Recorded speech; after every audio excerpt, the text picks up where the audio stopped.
Okay,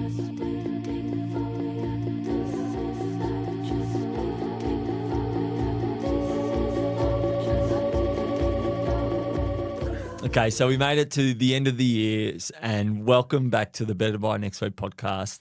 23 episodes we got through this year, which was an amazing start for us. And we are absolutely wrapped that we were able to create a podcast around running and our adventures.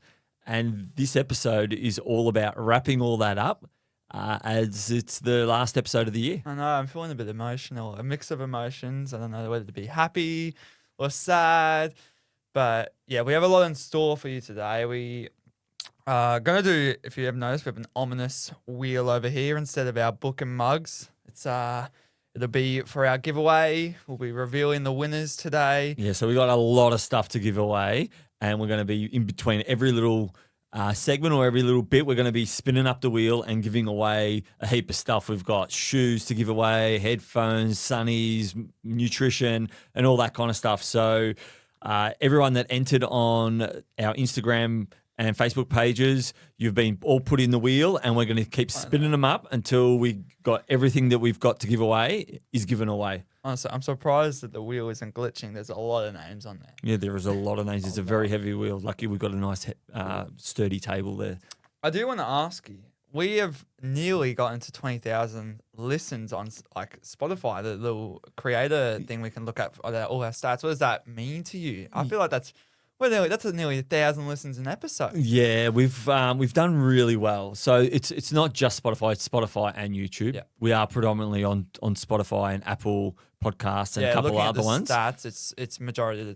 Majority of it is from that, which is absolutely awesome. And I'm actually a bit chuffed and a little bit emotional to think that we've managed to create our little humble podcast has managed to generate that many listeners. Yeah, I think we're just kind of floating our way through it. A couple of little amateurs. You're calling floating. I'm fumbling my way through it. We did mention on the other podcast the origin of the name. Do you remember? Yeah, so I think we were going to talk about the origin of the name, weren't we? So the Better by Next Week concept came about. I was trying to think of a name for a podcast, and I like the idea of being better today than what I was yesterday and building upon that.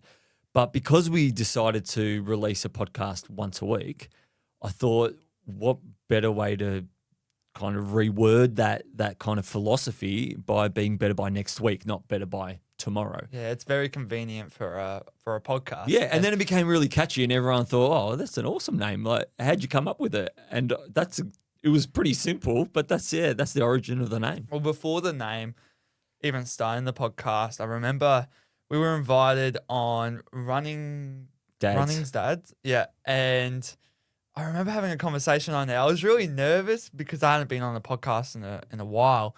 And after the podcast, Dad and I, we were home alone. The girls were out doing something, probably horsey. And we were sitting on the table after the podcast. It's like, we actually really like talking about running. And because there was so much stuff we wanted to say that we didn't actually say on that podcast. Yeah, I know. I wanted to say more because they obviously had their own topics, had their own questions. I just wanted to discover and talk about everything. And we ended up going to Boss Burger. If you've never been to Boss Burger, go to a Boss Burger because it's amazing. And we spent the whole ride there talking about a podcast and my new bike that I got that weekend. But yeah, it was amazing. So that's where it all kind of started. The seed was planted. And yeah, I actually can't remember too much further on. We kind of just started buying a couple of things here and there. And then looked at this room and went, oh my God, this is epic, this place. Yeah, we're having the trophy room as our studio, which happened to already be here, was just the perfect setting. And we just didn't realize that we had the perfect studio for a running podcast. Well, multiple studios because we've got the greenhouse too. Yeah, we got the greenhouse as well. So they're things that already existed that we kind of incorporated the podcast around them. Yeah. But how about we get into our first giveaway? Yeah, I think that's good. And we got 2 pairs of Ultra shoes. We've got the Vanish Carbons and we've got the Mont Blanc Speeds. So do you want to spin up first? Let's see who our So first who giveaway. am I spinning for? I'd say the Vanished Carbons because I All right, you go the Vanished Carbons. Oh you God, spun I'm them up. nervous. All right. I'm nervous. All right. Well, if you're not looking at it, we'll kind of describe what's going on. Yeah. So it's we got a little spinny wheel with Better By Next Week in it, and everyone's names on it. Just push it because it takes 10 seconds. Just push it. Yeah. Bang. There you go. It's spinning up, and then hopefully, so the lucky winner of your Vanished Carbons that you wore is Tracy Saunders. That's pretty cool. I know Tracy. Tracy's always posting on our stuff. So congratulations, Tracy. Woo! All right. That's great. So I will spin up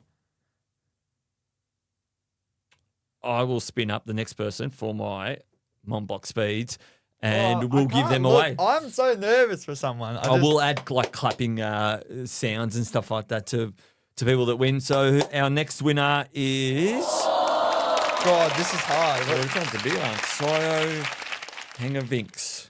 You want to put your It's all right. We'll reach out to that person anyway. Yeah. All right, cool. That was our first couple giveaways. Wow, that was cool. Right. That was cool, but nervous. Yes. All right. So in this episode, we're going to kind of talk about a heap of things that happened this year. Going in and out with prizes and Yeah, so it's a bit of a mix and match of what the episode will be. But what we wanted to talk about was our best event of the year. And for me, my best event was not personally that I competed in, but my best event was Dead Cow Gully, which we seen. We obviously talk about Backyard Ultras a fair bit on the podcast, but watching Phil Gore break the world record was epic to see.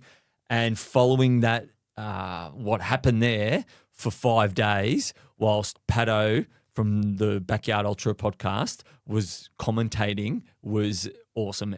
Pato became like the fifth member of our family for those 5 days. It was on in the background. It was like watching Test cricket the whole time. You kind of zoned in and out of it. And Ollie and I would sit there, start watching at about 6 p.m. and we would just kind of glued to the TV till 11, 12 o'clock. And it got to 11, 12 o'clock and we started peeing our pants. Pato's commentating was amazing. It was awesome. And he had a lot of things jump on board, like the burrito company that, not actual burritos, but Flying burrito that's shirts. right, the shirts. So he was giving them away, which was awesome too. Yeah, it was really cool. And he just kind of engaged everyone as well. So he was reading out people's comments and going backwards and forward, and other people would comment as well. And it created a really awesome community around that event, in between actually having something to watch as well, which was awesome. And then we seen a lot of all these international runners that travelled over perform to their best, and it was so good to see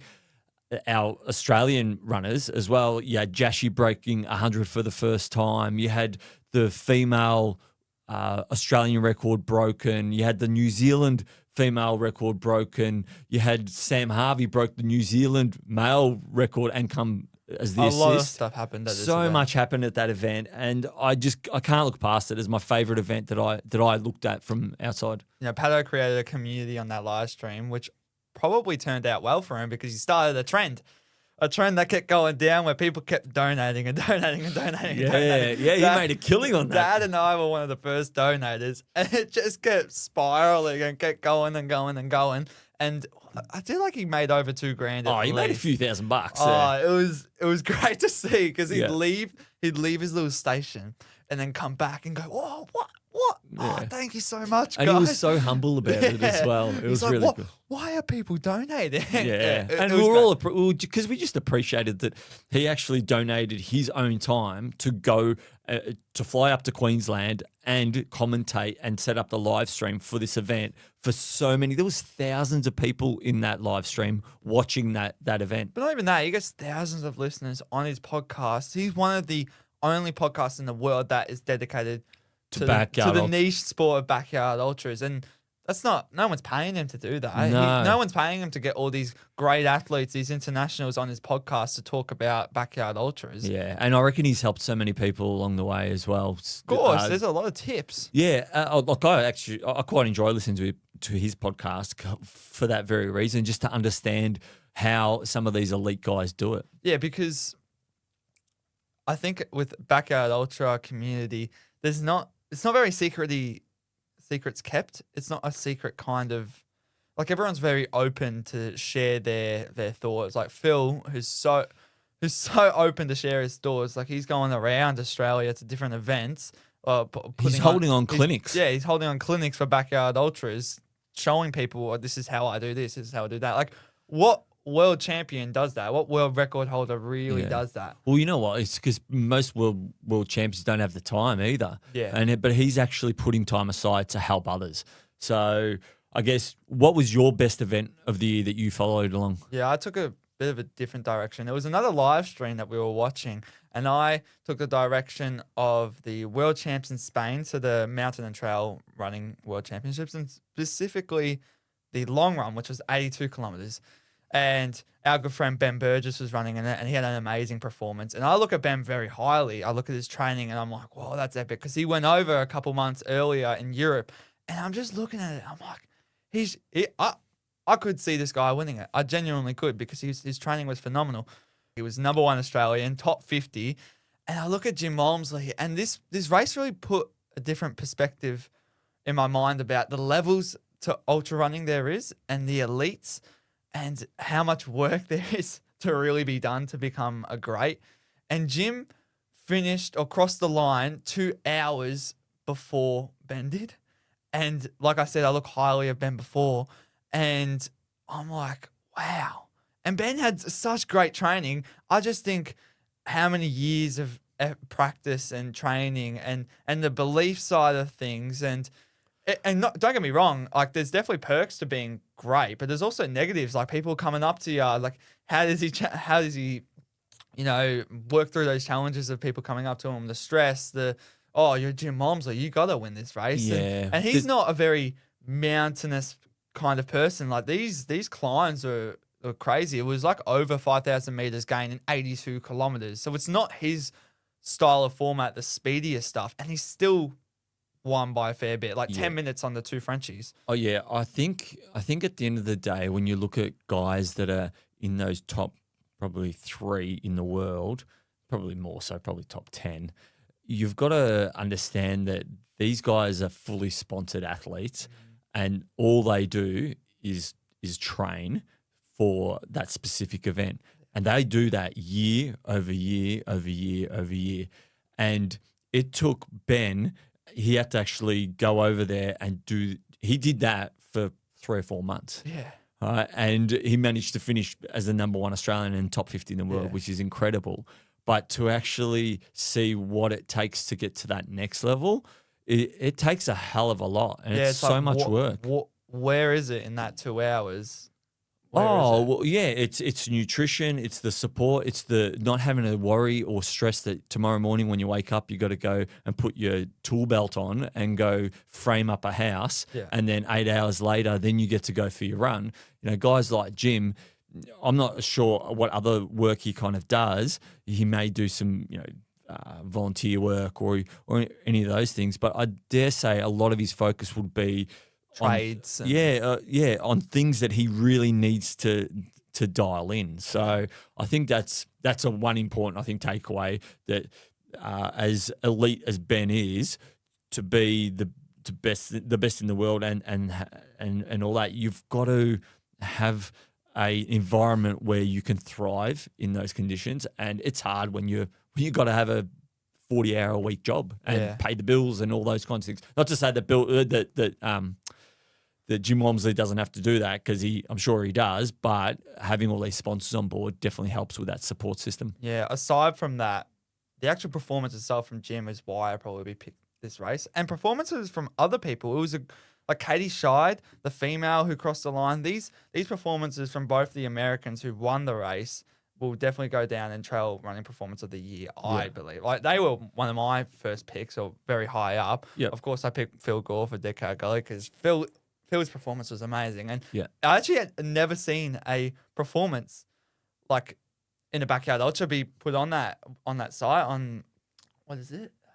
Trail Runner of the Year, was it? Or Something like that. Like that. And it was weird. It was like one of the most prestigious awards that you can get into. Yeah, and I was scrolling down, and it was weird to see Phil Gore on the list. I'm like, did they seriously recognize people? And they recognized Sarah Perry as well at Biggs and her performance. So it's cool how these backyard ultra formats are starting to be integrated into trail runner performance of the year and trail runner of the year. Yeah, that's right. I think it's really cool just to see all those people recognised. But yeah, it was fun watching the world champs and to be able to hear the stories from Ben and Tom Dade as well, who was over there. Unfortunately, Mia wasn't able to compete, but even Tom Dade talking about what it was like at the start line, and you can see Tom's another guy who's an elite runner, but he was there on the start line and he was saying like there was other people around and he was, oh no, you go here, oh you go in front of me or whatever it was, and it's like this is the world champs.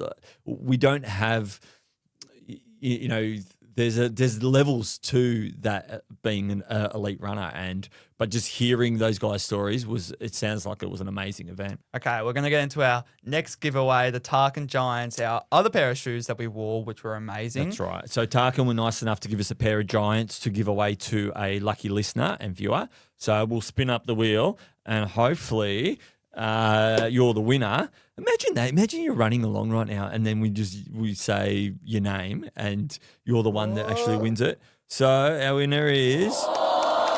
Guys, we got to get... This is Bells. Elms Bells. There we are. Cool. That's our winner of the Tarkin Giants. Congratulations. Well done. Yeah, this is hard. This is definitely hard to... Yeah, some of the names are a little bit tricky. We actually probably didn't think about this before. Oh, no, well, it's all right. We know who the winner is. We'll just send them a message and contact them and send them out the Giants. Yep. All right, so we wanted to kind of shift into some of the moments of the year for us. They're a little bit around the podcast. They're a little bit about what we've seen and things like that. So I'll get started. So for me, one of the moments of the year was when our first listener reached out to us and said that we got him up off the couch after I think it was 5 or 8 years of not really running, and they got up off the couch and they went out for a run after listening to our first episode because we motivated them off the couch. And it was a real special moment because for the first time we'd actually felt like we'd connected with a listener or a viewer. It was a really, like, I felt like it was worth it because up until that point we didn't know what we were doing with the cameras. We didn't know what we were doing with the mics. We had so many issues. And when we finally released our first episode... So we had 3 takes on that episode. Yeah, our first episode, we had 3 takes. Not because we weren't happy with what we'd said or anything like that.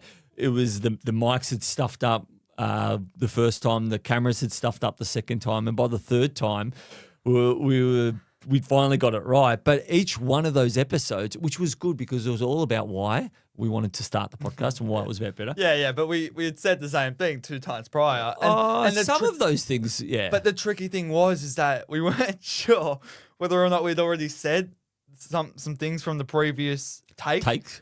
It's just so we pretty much had no podcast for the first 2 episodes that we did, and then the one that everyone watches for the first time is the third take of it. But yeah, it was amazing when someone reached out to us for the first time and said that they really appreciated what we had said and then we'd motivated them. Yeah. So what was your kind of one of your moments of the year? Shifting to more of an actual running example, I remember being in school and it was a time at Biggs this year, and I'm looking on my small little laptop at lunchtime because I stayed inside studying. I was studying, but I was Podcasting. I was podcasting, watching the Biggs Backyard Ultra, and I knew it was really close to the end.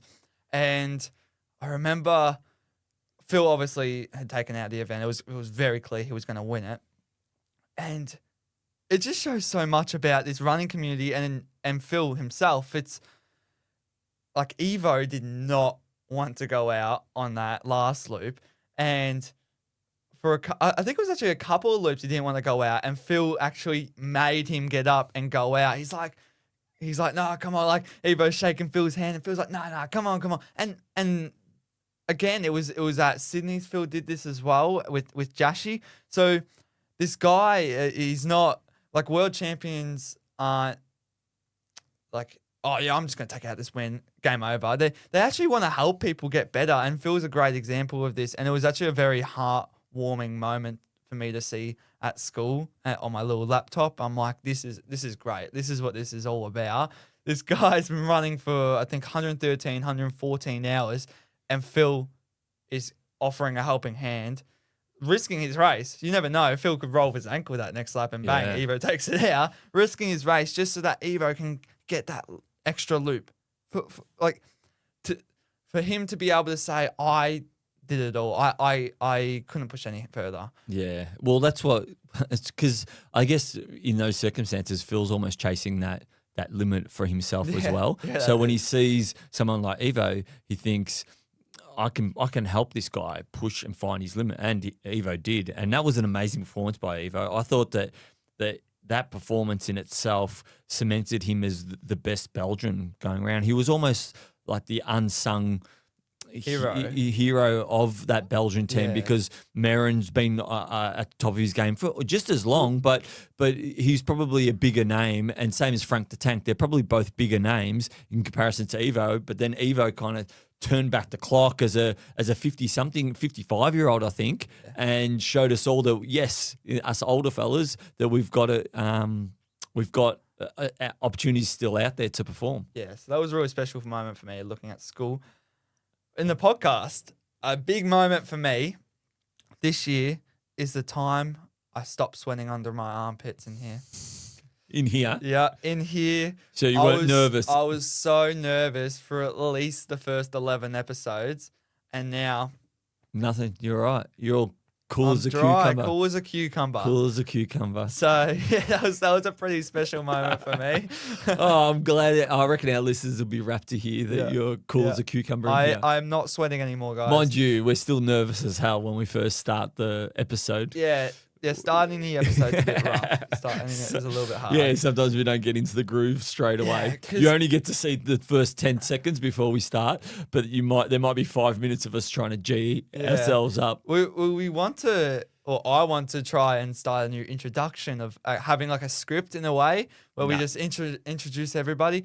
But I don't want it to be too cringy. I want it to be right, and it's hard. I feel like you guys let us know if we're doing all right for the intro. We want to bring the energy, and we hope that we are. Yeah, we always want to bring the energy at the start of the episode. I guess my last moment of the year was watching your last 4 loops at The Last Legend. I know that it's only just happened a few weeks ago, but watching those last 4 loops was just incredible. I'd obviously given everything I could have at that event. I ran out of legs, but then just to watch the last 45 to 50 minutes of you battling it out with those in the top 5, and then going out on that last loop, and I just seen you kind of crest the hill and take up over the hill and go back down, and wondering whether you're going to get back in that 11 minutes that you had, or 11, 12 minutes that you had to do it. It was just so fun to watch, because unlike backyard ultras where often when there's only a couple of people left, it goes for days, this was only going for another 20 minutes or so, and you could just see everyone pushing at the end, and it was the most...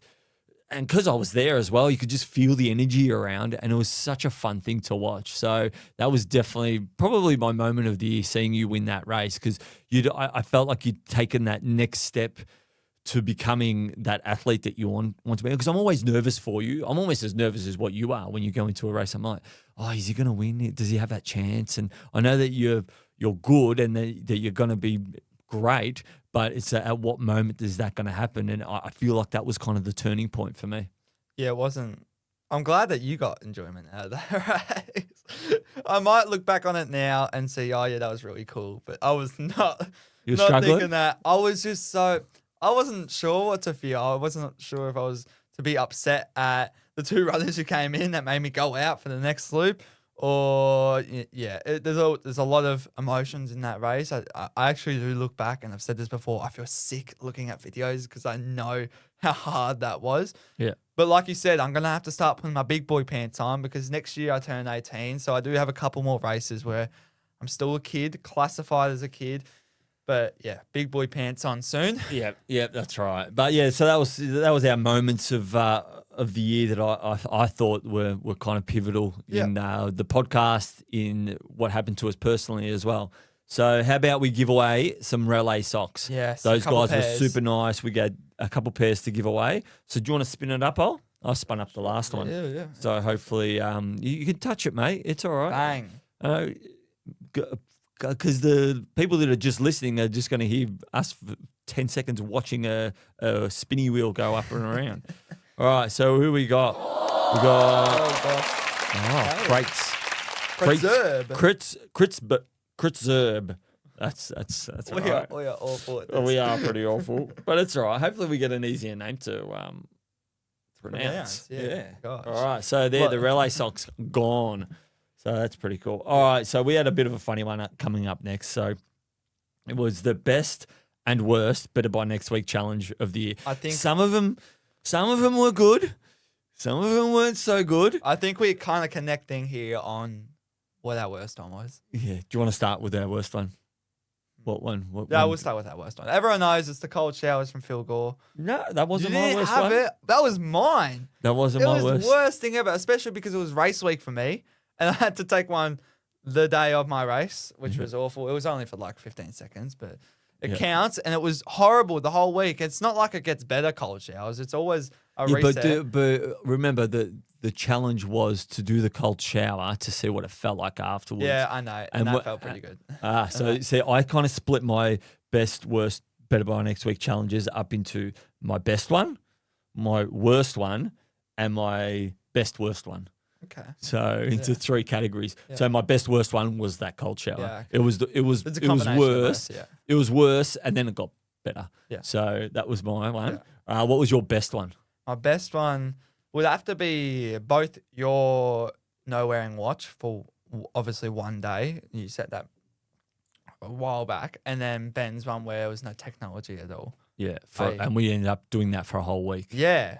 Well, even Ben's one almost opened up a new view for me where I'm actually going to do it every 12 weeks because I think it's necessary for people to have that break and reflect on that it's not just the technology that we need to tell us that we're so great and that we can be good and that we're faster than everyone else. It's actually, you got to find it within yourself. Yeah, that we're getting better essentially as well. Like, I mean, you know that you're getting better within yourself and having that gauge within yourself. It doesn't have to be a watch or anything like that, or some stats that tell you that you're doing well. Yeah.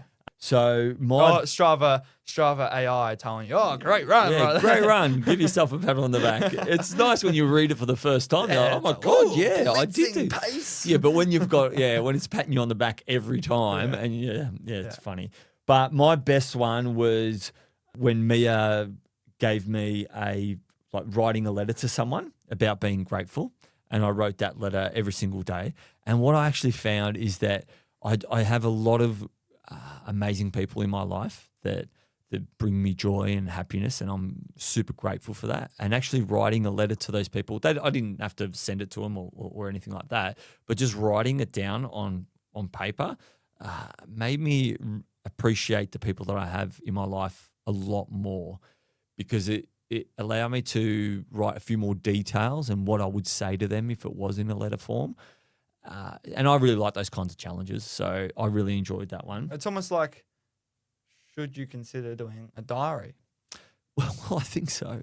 I think so. I think a journal or something like that, I think might be useful for me. I want to invest in one. Yeah. Yeah. Maybe we might. Well, I think that maybe that's something that we could look at definitely. Yeah.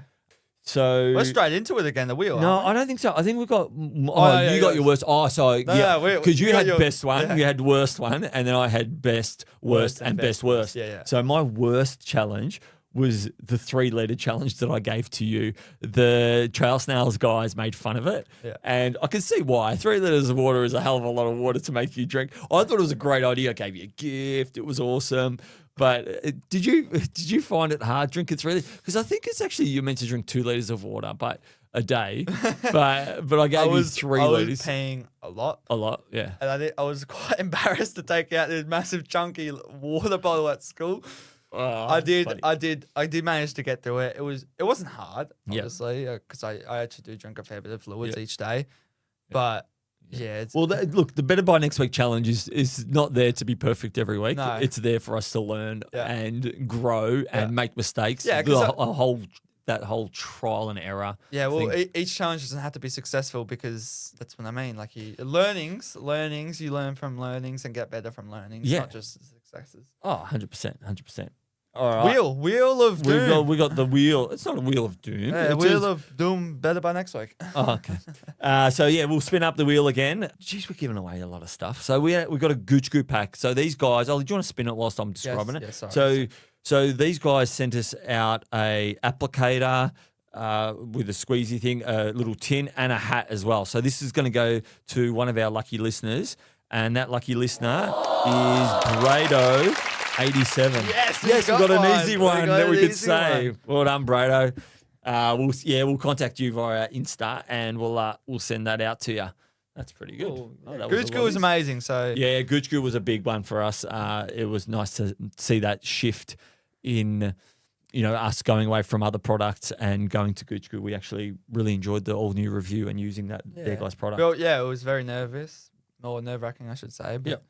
100%. All right, let's get into our next thing that we want to talk about for this end of year episode, and that was one thing we learned in 2025 that was absolute gold.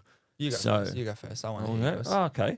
For me, I found that, obviously we haven't been doing this podcast a whole year. We've been doing it for 23 episodes. And before that, I was quite nervous about doing things, new things especially. For me, a lot of those new things were around failure as well.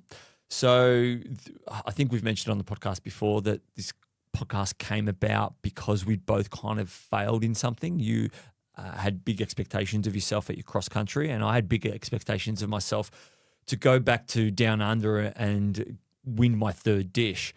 And what I found was that in the deep, dark Lurderderg forest, I found that it was okay to fail.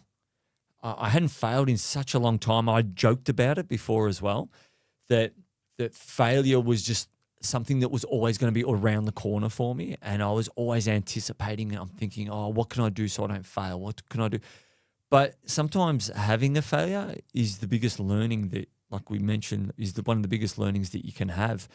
And I had that at Down Under, and from that came this podcast. And that was the biggest thing that I learned this year, was that it's okay to fail and it's okay to have blind faith that everything's going to work out, and all those, like, trusting the process, that failure is a part of growth, and that giving something a go and failing is not the end of the world. And I think with something like the podcast, not starting it almost felt like I was scared to fail. So what would happen if this podcast fails or anything like that? What would people maybe think or anything like that? Would the things that I had to say, would they be impactful? Would people care to listen to what I had to say? And because I was holding all that back, I wasn't willing to take the risk on starting the podcast. So I think having that failure at Down Under made me realize that failure, that it was only in my own head that I wasn't good enough if I failed. So it allowed me to have a crack and do this and risk it all and start this podcast with you. And now we're 23 episodes deep. And have we failed during the podcast? We have. We failed at the start when we were trying to set cameras and microphones up. Have we failed on our intro? How many times have we stumbled and started again? And it's okay, because we're learning and we're trying to understand that it's still okay to say and and occasionally, but it's about trying to better yourself, and in that process you do risk it all, obviously, but it's about trying to get better by next week, essentially. But that's the one big thing that I learned from 2025, was that failure is all part of the process. Could it even be a lesson of everything happens for a reason? There's a lot of lessons, I think, to learn from everything happens for a reason. Because I often think, I look back and I think, oh, I stressed out about that, or I worried about that. And then I'll walk out of this podcast room and I think, oh, it was all okay, It was okay. Everything that happened for that reason. You're right. You're 100% right.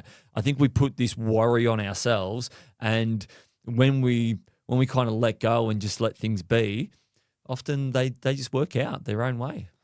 I remember you yesterday. I overheard you listening to something on your phone. It was from Chris Williamson, and it went like, if you're going to be angry or upset for no reason, you may as well be happy for no reason. Yeah, it wasn't Chris Williams. It was Alex Hormozy. Ah, there you go. You know what? I was looking at that and I was thinking because I'm terrible with no routine, and over this Christmas break, there's been almost like a magnifying glass on me. I feel shining a real spotlight on that in me, that I need routine. I like routine. I like getting up in the morning and I have my breakfast and I go for my run and I organise this and then I go to work and then I come home and then I repeat and I do that again. And now in that 24 hours, I do a lot of fun things, but it's all kind of almost in structure. And I find when I'm on holidays and I don't have that structure,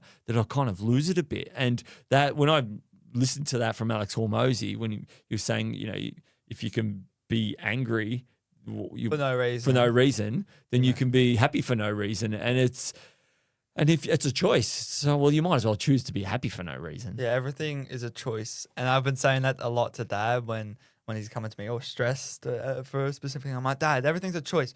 You're like, I didn't have breakfast this morning. I'm like, Dad, that's a choice you made. You can choose to have breakfast in the morning. No one's stopping you. Yeah. Like, get back to that and that routine, because I actually came to Dad. I'm like, I'm just fine. I got no time in the day. I just want to do so much things. I want to read my book. I want to run. I want to edit reels. I want to get these new whiz-bang cameras that we got working.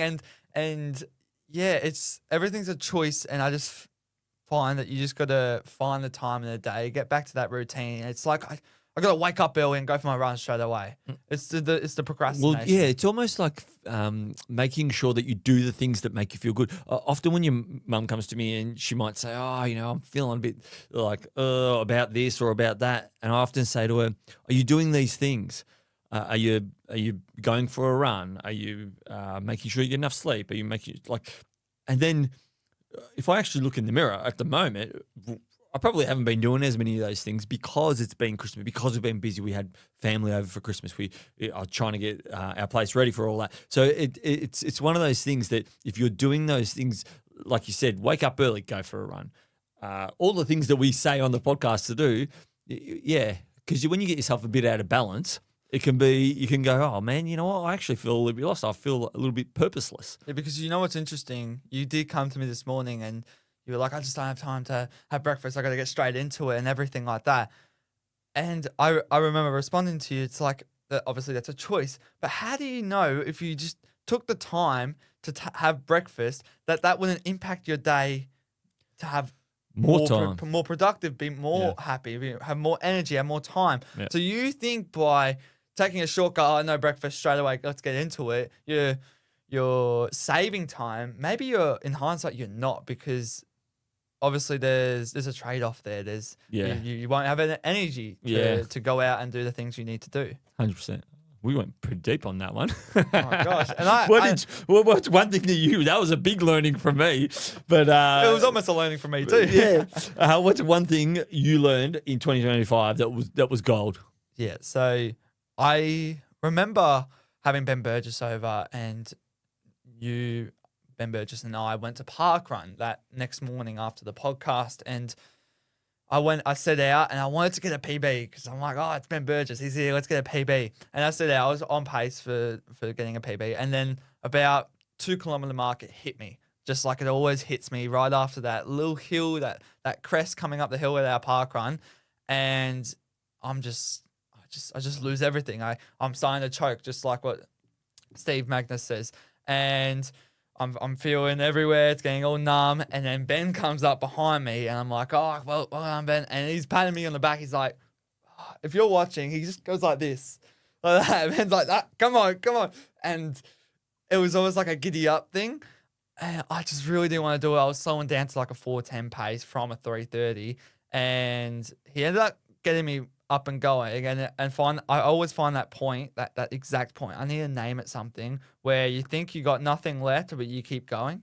I just find that incredible. Whoever does that you're amazing, because you're exceeding limits you thought that weren't possible. Getting back to this, I finished that run, and I don't know if you remember me saying this, but I'm like, what do I have to do?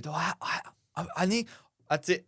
12 weeks training. That's it. No races, no nothing. I'm just training for 12 weeks. And that was the point where I lost it, because what I learned really big this year was that it's not the training that makes you great. There's so many other reasons and factors that go into it, that play into it.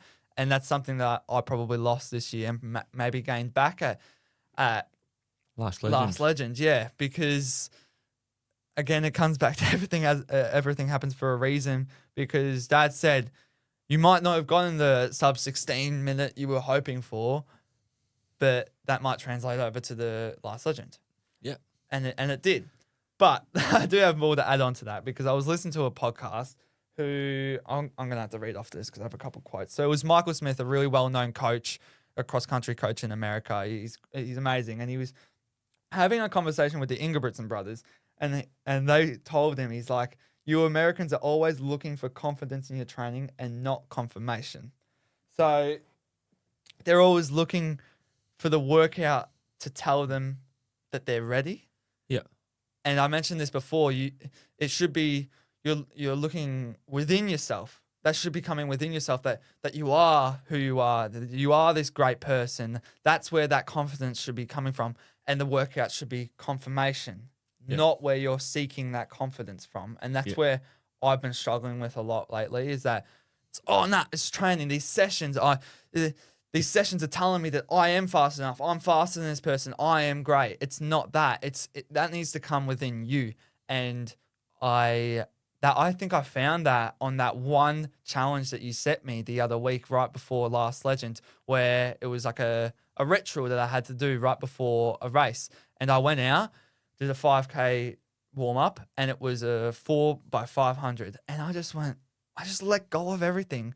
I just completely let go of all the, okay, if I don't get this workout done, I'm going to have a really bad race. I let go of it all, and I just did. And I just ran and ran and ran, and I just glided through the air and felt so perfect and so amazing that I ended up exceeding what I thought I was going to be able to hit in terms of paces. Yeah. Yeah, well, it's because essentially you just let go. You let go in that moment. Yeah, so that's an issue that I think a lot of people have, because they think that the workouts and the training is it, but it's not. It's not. It's definitely not. You can't, because if you look at, because you can't control how you feel in those moments either. So you can't control what that workout's going to tell you. You might have, if you had a bad night's sleep the night before, and then you go out for your training session, and you need that training session to tell you how good you are, and it doesn't, what does that say about all your other training that you've done up until that point?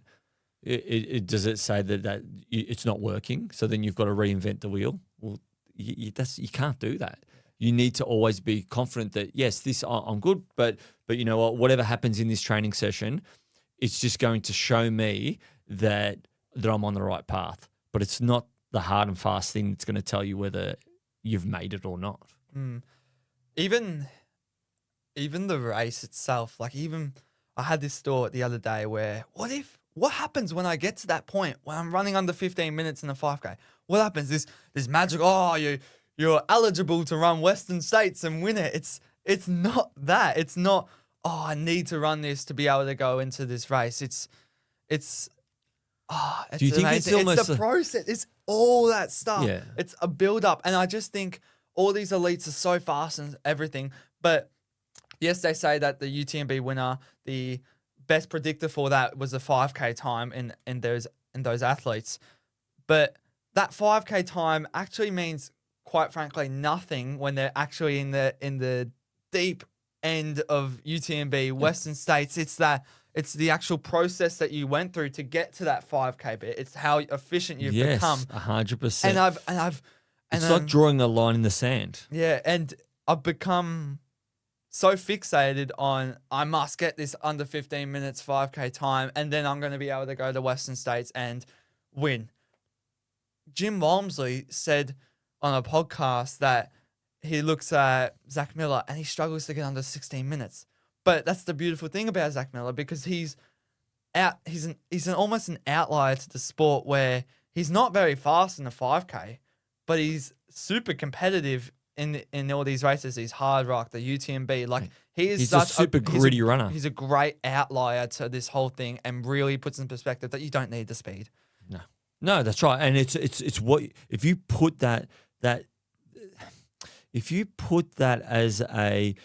you've almost put it as like a locked gate, and behind that locked gate is your future success, and you're stuck at that gate, and you say to yourself, I have to open this gate before I can continue my journey.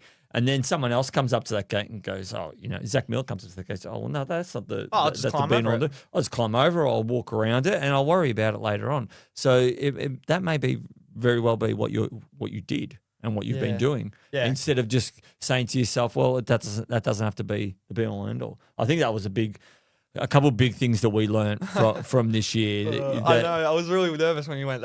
We went deep on my one, and I'm like, oh god, I might go deep on my one. Oh no, well we essentially we did. All right, let's move on and give away the Maple Roo pack. So with Maple Roo, we've got some waffles, we've got some gels. We're going to send them all in a nice little pack for you. So sorry, I forgot to click. Let's spin up the wheel again. I should spin it when you're explaining it. Oh, no, it's all right. All right, we're waiting for it to spin up. We're almost there. Hopefully we get another easy name to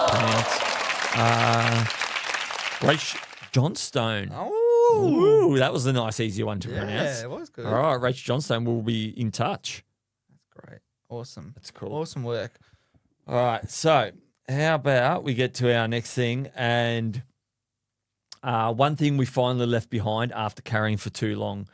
I briefly touched on this in the one thing that I learned that was gold. Essentially, these kind of two things kind of played into each other, and it was the whole it's okay to quit. I finally let go of the thought patterns that kind of were in my head about quitting, and I finally understood that it's okay to quit. Life goes on. I'm not a professional athlete. We're just all kind of moving through our journey and through life, whether it be running or work or whatever pursuits that we have, hobbies.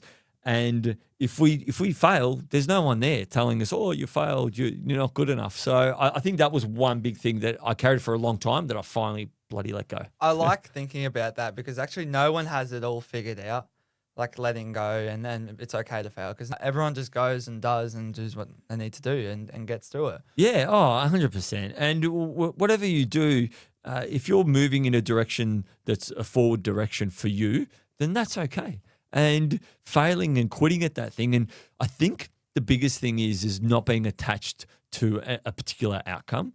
I think when we're attached to an outcome, for you, for instance, that 5K, you're so attached to it. And for me, it was not failing, not quitting, especially in front of you kids and friends and family. I had this attachment to I'm hard, I'm gritty, I can't quit. But what I come to understand is it's okay to quit, and I'm no longer attached to that. So I'm free to do whatever I want to do, and it's a lot of it's made up in our own heads too. Don't you think? Like with that 5K, 100%. When you finally let go of that, and I finally let go of quitting, and it doesn't matter. You just go on to the next challenge and the next thing, and hopefully that works out, and that's the direction that you want to go. And I think it's important. Please listen to Steve Magnus's Win the Inside Games, because like Dad said, he talks about that attachment and survival mode, and it's an amazing book. Please listen to it if you're really struggling with these kind of things, being too attached to something, where you're sitting at a dinner table and all you can think about is running instead of spending time with your family. Yeah, it's that sort of stuff where I won't get too much into detail, but it's being too attached and learning to let go of that.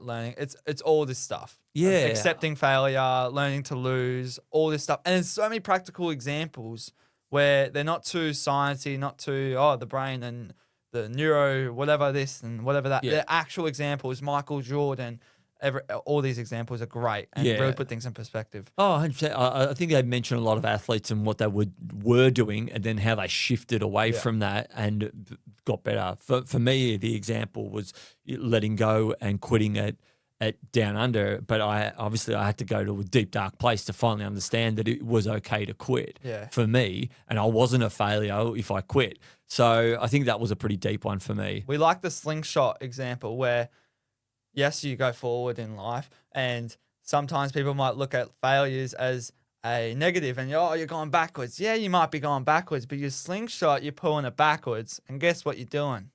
You're letting go and bang, you're gone. Oh. You're forward. I've never heard. You said we like the slingshot example. I think that you like the slingshot example because that's the first time I've heard you mention it. Oh, well, you like the rubber band example. Yeah, we do. Yeah, It's the same with the rubber band. You hold it, you swing back and bang. Yeah, that's right. I actually do. I really like that slingshot example. When you finally let go is when you have all that forward momentum and all that progress. Yeah. Well, we've talked about letting go, and that's on a broad term. That's what I've really learned this year. I know one thing. What is it? What's the title of this? One thing we left behind. Mine's letting go. Letting go. It's letting go. But this means so many things in so many different circumstances. It's from talking on the podcast and having 3 different things to say to you and then having to let go of those other ones because the conversation has evolved. It's transformed into something new. I just had to learn to let go and move on where it just will be, because something great can come from this new conversation. Whereas if you're talking about something and I go, oh no, I wanted to say this. Granted, there are some occasions where you can, it might ruin that flow. Again, on Christmas, another example is I was so adamant about wanting to have a cornhole competition because Dad has built these cornhole boards and the beanbags, and then me and my cousin were playing it all day, and I really wanted to do it. But we surprised everyone with a helicopter. We have friends. We got friends that own a helicopter, and they were, and it just so happened that time where I wanted to do a tournament, the helicopter was flying over the house, and we hadn't told anyone. We were acting all surprised. I'm like, oh, what is this? Is this Santa coming and landing in our paddock? And I actually remember thinking to myself, I'm like, this is not the right time for the cornhole. I'm going to let it go and let everyone be happy. And a new experience came. It was such a surreal moment being up in the air and going, wow, this is what our Earth looks like. So a lot comes from letting go. And because we can put the blinkers on too much sometimes. When we put the blinkers on and we're not letting go of what we think, I know it needs to be like this, you're not opening up your world to other possibilities. Mm-hmm. I think that that's really important to make sure that you let go of things because other opportunities will be there. They'll come in. And not be judgmental on yourself. I think that's a big one too. I think you can sometimes judge yourself if you don't. For me, about like not quitting and stuff like that, I'll be judging. I'll be like, oh, I'm not letting go of this idea that I have to be like that. So people might think with letting go, you're losing something because you're letting something go, but you're actually gaining something. Yeah, you're gaining more ideas, more options, everything. It's let go. Yeah, Just let go of it all. Yeah, let go and be free. Yeah. Let go. All right. What do we got next? What do we got next to give away? All right, we got some tailwind. I'll click it. Go. All right, so we've 10 got seconds. we've Go. actually got some tailwind recovery sticks to send you, and there's an endurance mix there as well. I think there's like 8 sticks or something like that there. But we've got 2 packs, so we're going to spin the wheel twice on this one. So we've got Mandy just Citus. Just Citus. Mandy, just Citus. So we're going to send you a pack of tailwind recovery. So Which that was amazing what that we used. Yes, we've still been really using it. It's cool. been great since I've last been living legend. off of it. Yeah, well, hopefully you've been living off some food too. But That's also important. All right, and our next winner is CVL 05. Wait, no, that's 05. 05. Yeah. Oh, you got me there.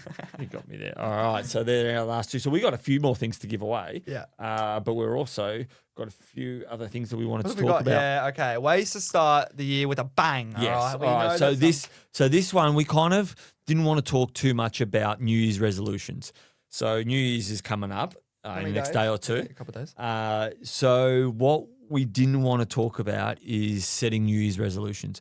I think that they're not open-ended New Year's resolutions. It's like almost like a goal that you have. My New Year's resolution is to do this goal, And if you don't achieve it, then that's it. Your New Year's resolution is over. And I think that that's why a lot of people don't achieve New Year's resolutions because they create it as a thing that they have to achieve instead of just being open with the flow of, what can happen. So we've kind of looked at it as more of making a promise that this year you'll do better. So if you just say to yourself, I'm going to start the year better than what I did last year. And then you can decide what that is, what that better thing is, instead of saying that it has to be like this. Because when someone says to you, oh, what's your New Year's resolution? It's like, oh, I'm going to stop smoking, or I'm going to start running, or I'm going to start doing these things. And then you kind of put a bit of a negative spin on it if you don't achieve it. Whereas if you just say, I'm going to try and be better than what I was last year. And then you kind of start a conversation around how that looks. And then putting a plan in place and maybe setting a bit of a schedule and all those things. So you're actually changing your lifestyle more so than changing one thing in your life. And I think it's often hard to do that. What do you think? I listened to something where if you actually put crabs in a bucket, so you put one crab in a bucket, it climbs out. If you put multiple crabs in a bucket, when one's trying to climb out, the others are trying to climb out and they pull each other down, right? When one's nearly out of there, they'll break each other's legs and they won't be able to get out of there. So with these New Year's resolutions... These crabs are bloody... I know. I think they're bloody cruel. It's almost like they'd rather suffer with each other. It's an interesting thing because I think this translates over to the New Year's resolutions, but everyone's like, oh, what's your New Year's resolution? Oh, what's your New Year's resolution? And everyone's trying to pump each other up and everything. But really, they're all trying to climb up, achieve this, but they're just dragging each other down because it will slowly fall off. Yeah. That's what I find with New Year's resolutions because this massive hype up, it's a bang, New Year, 2026, let's get it. And then it slowly falls off. We're slowly dragging each other down. Whereas I think we just need to, like you said, be better by the next year. Yeah. Do you think that even in the wording of New Year's resolution, so if you're saying that you're doing if someone says, "Oh, what are you doing?" Instead of saying, "Oh, I've taken up running," or I'm trying to be better than what I was yesterday. I'm trying to be better than I was last week. I'm trying to be better than what I was last month. I'm trying to be better than what I was last year.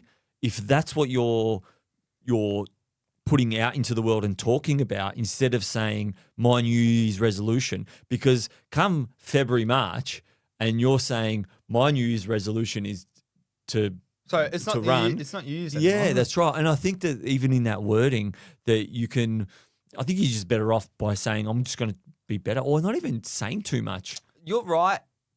You're 100% right. I completely agree with you. With it, actually opens it up to be more of a broad thing. Yeah, just being better. You can achieve so much more. You don't narrow it down to this one thing. Because with being better in general, you can narrow it down, but you can also broaden it. Yeah, and it's also all about not putting yourself into a box of saying, "Oh, I'm going to be." Say putting yourself in a bucket. Yeah, if you turn around, and I know that you need to kind of put a plan around this too. It's not. We do have strategies later on for that. Yeah, we do have a couple of strategies, but what I wanted to quickly finish up on this is that if you say to yourself, "I'm going to run 5K a day," or "I'm going to do 100 push-ups a day," and then you don't do it for one day, then you break that New Year's resolution and that's it. It's over. But if you turn around and say, "I'm going to be better than what I was last week or last month," and you say to yourself, "I'm going to be 10% better next week than what I was this week." So you're kind of building. It's more about building, and it's about building a new routine, a new lifestyle, and essentially a new person in you that tackles the year instead of this one New Year's resolution. Yeah. And I know, I mean, I know New Year's resolutions are a super popular thing, but I think if we move away from that and just trying to be better. We're asking a lot of people. We are asking a lot of people. Well, we got to do it ourselves too. And like, no one's perfect. If you fail, you fail. Yeah. And that's all part of that process. But ways that we thought to start the year off with a bang also was I had sign up for a race. Okay. Yeah, I think having a goal is a big one. New Year's resolutions are great, but if you have a goal and you say to yourself, "I'm going to run Melbourne Marathon in September or whenever it is later on in the year, then you'll actually put a plan in place to get there. Sign up to that race because then it's a financial thing as well. You think, oh, I've spent a few $100 on this ticket. I want to make sure that I'm ready for it. So doing things like that. Did you have anything to add to that? I had a very similar one. So Jesse Itzler, who is very well known, is an endurance athlete in America, very big entrepreneur over there. What's his name? Jesse Itzler. Yeah. Is it? Yeah, Yeah. I think I'm pronouncing that right. And he promotes this big ass calendar, and it's actually gone really viral on TikTok and Instagram and all of social media because everyone wants to get in on this big ass calendar. What it is, it's the big ass calendar where you got all the 12 months, and then on the horizontal, horizontal wise, it's 30 days. And what he does is it's like there's these sheets that are color coordinated, and there's a marker that you can write on and rub out. And what he does is plans out the whole year and everything fun first. Because granted, you're going to have these work meetings. You're going to have to go to work and do all these non-fun stuff. But when you do the fun stuff first, you plan it all out. When someone goes and asks you, you're able to say, no, sorry, I'm off to a race, or no, sorry, I'm hanging out with my family that day. So it gives you these options to be able to do what you want to do and not be because. So does he have this big calendar and fill in all the fun things that he wants to do for the whole year? For the whole year. All right. So he sits down and fills in every single day for the whole year. Not every single day. So it looks complicated. It sounds complicated. It looks complicated is how he explains it, but it's not like a very in detail. This day, this singular day, I'm going to do this. So he'll have a whole week where he'll just say Montana. Yeah. So it's not like I'm going to go do a 6.7 kilometer run this day at this pace. It's not like that. It's all just the fun, big challenges, broad thing, big challenges, big things you want to do. So it's a big ass calendar. Yeah. And yeah, like I said, it's a great way just to. Well, having something visual like that, I know we've mentioned it. He's a very visual person. That's the thing. So if you're a very visual person like him, I would suggest getting you just a calendar. stick it up on, stick it somewhere. It's in a your big house. ass calendar. It's absolutely massive. We'll get one and we'll fill them in and we'll post it up. Yeah. I reckon. Yeah. Because and that's a great way to stay motivated because you've got things to look forward to and continually motivate you, and for you to understand that I need to. Oh, that's right. I'm going on this hike, 5-day hike here. I'm doing this here. Yeah, that's right. So it'll keep you motivated. Yeah, because I think as well. Yeah, I just think people need to get one. Yeah. And it's also only I think it's like $15-$16 on Amazon. Oh wow. That sounds pretty good. Yeah, we'll big get ass two. calendar. We'll get one. Actually, we'll get 4. We'll get one for everyone in the house. Yeah. Another great thing I thought to start the year off with a bang and keep you motivated was to buddy up with someone. So often we find that if you've got someone else to do something with and you're kind of keeping each other accountable, it's a lot easier to stay motivated and keep doing that thing. So that example of signing up for a marathon with a friend or a 5K fun run or a 10K fun run, do it with a friend, because then what will happen is I find it sometimes the same at work. If I want to go for a jog at work on my lunch break, I find it sometimes I'll turn up to work and I'm a little unmotivated. So I'll actually seek out, at my friend Joel. I'll say to him, "Oh, Joel, you going for a run tonight?" He's, "Oh, no, I'm not really going."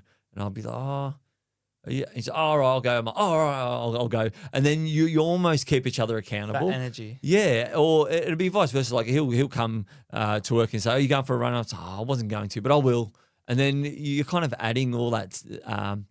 You're compounding all these sessions, and you end up becoming, well, in my case, it's a fitter for an event or anything like that. But in other cases, you can, if your friend comes over and you do a workout together, or if you go for a 5K run together, or you promise each other that you'll meet each other at parkrun every week, and that gives you that one time a week that you turn up and you do a half-hour or 35-minute run. It is a funny thing. It's a trend on social media where there's a couple posts where people go film an alarm clock waking up at like 5 a.m, and they look and they message their friend whether or not they're up, and they just pray that they're not, so then they can go back to bed. So it's that actually almost reflects that vibe between those two people that you almost need that buddy to get up out of bed. You can't do it yourself. Yeah. And it's a very good opportunity for people if you know that you're not very accountable to yourself, where you can have someone there to help you be accountable for yourself. And then maybe the next year getting better, you can just do it yourself and not need a buddy. Well, sometimes you don't feel like it either. Like some days you wake up and you think, I really can't be bothered. Never, ever, I've never, ever woken up from an alarm and go, I'm ready to run at 5 a.m. Let's get it. I reckon if you went to bed before 11 o'clock, you probably would. Maybe, but if you've got you think about how often you've woken up in the morning and we'll say to each other, we're going to park run. And one of us wakes up, one of us is be like, I really can't be bothered. And the other person, and then you G each other up. Yeah. So I think having a buddy is a really cool way to stay accountable. So that's definitely. Do you have anything else to start the year off? No. I thought that those were the best things. So instead of making resolutions, make a promise to yourself that you'll be better. Yeah, you'll be better every day than what you were yesterday. Better by next year. Right, better by next year. Hence the title of the show. Yeah, it is. And like being better is more of a process than a challenge to kind of overcome, which is essentially a New Year's resolution is sign up for a race and buddy up as well. They were our top tips. These are pretty cool. We've got a couple of Shocks headphones. Open Run Pro 2s to give away. So we've actually got the silver ones and we've got the black ones as well. So I'll spin the silver ones. Yeah, because silvery white. I actually quite like the light color on me. They kind of say, look at me. So who's won the Open Run Pro 2s? Simon Mack. I feel like we know him. 81. I reckon we do know him. Simon Mack. He's going to love him. Yeah. Simon Mack, 81. Congratulations. All right, I'll spin up the second ones. Let's see if we can spin up. A lot of these names are very familiar because I see people that reach out, people also that commenting and stuff like that. These are all people, obviously, that commented on our giveaways. Sav loves cake. Sav loves cake. Gets the other set of Open Run Pro 2s from Shocks, the black ones. Ooh, that's pretty cool. This is fun. Yeah, it is fun giving away stuff, isn't it? All right. How long have we been going for? An hour and 10 or so. Well, that's right. We're doing all right. We're doing all right, I reckon. What do we got next? Gear of the year. All right, so we have some gear of the year that we wanted to talk about. So we won't go into it too much because obviously we did a big review show last week. Yeah. So we won't go into every review of each one of these things. But our favourite things that we found during the year that really helped us with our running. We'll start with the shoes. We'll start with the shoes. So I had one for each. I had one for trail and I had one for road. So my favourite shoes for trail were the Topo Vistas. They were a new model that I tried this year. I got 2 pairs and they were magic. And I pretty much ran in one of those pairs the whole of King of the Hill. The grip in them was fantastic. They had a vibrant sole. They were super cushiony, not too cushiony. I still felt the ground a little bit, but I thought they were fantastic. And for road, my No Fuss Tarkin autopilots were fantastic. It was a close one between the Mark 6s and the Tarkins, but I did find that the Tarkin autopilots were just that no fuss shoe that I know that I could always put on and use. So that was me for shoes. How did you go? Well, for me for shoes, look, I didn't want to disrespect the shoes I've been wearing all year. I haven't actually bought many shoes up until this point, and the whole year I have been wearing the Mark 6s. I can't disrespect them. I do have a shoe. Hoka Mark 6s. Hoka Mark 6s. I do have a shoe that might overtake them. A shoe that I've recently got. But I can't disrespect the Hoka Mark 6s. They've got me through the whole year. They're amazing. I find that they're a no-fuss shoe. You can do speed work in them, easy runs. You can do everything under the sun in them. In terms of trails, Speedgoat 6, again, won me a really big race this year. I had them on that Maroondah Dam. Can't disrespect them. Do have a shoe that I think will be better than that, but I just haven't tried it out too much. But yeah. You got to go with the no-fuss ones that win your races, mate, I reckon, don't you? Yeah. And I think that I could have gone my Speedgoats as well, but yeah, there's a few that we use that I've got in rotation, but I had to pick out those ones. Yep. Okay, so for nutrition, so we obviously tried a heap of different things in the last couple of months as well, but the one thing that I found for me that made the biggest difference nutrition-wise was my tailwind recovery. That was the one recovery. And the one thing I found with it was that it, and I think that this is the difference between our normal protein powders. Our normal protein powders is just protein. And the tailwind recovery stuff that we were taking has all the other stuff that you need in it as well. And I found from a nutrition perspective, for me, in running this year, that was a big plus. Yeah, I'm going to go the other way. Tailwind, high carb. We first tried it out this year. We got a couple packs from Tailwind. Amazing. I love the lemonade flavor. Super high carb. Carbs are everything when in terms of nutrition. That's what you need for recovery. Obviously, the protein, you suggested the Tailwind recovery. I love the Tailwind recovery. But the high carb for me is where it's at in terms, a lot. Yeah, I think you're a little bit more of a high intensity trainer as well. Yeah. So having that, well, the sport is 90 evolving. grams.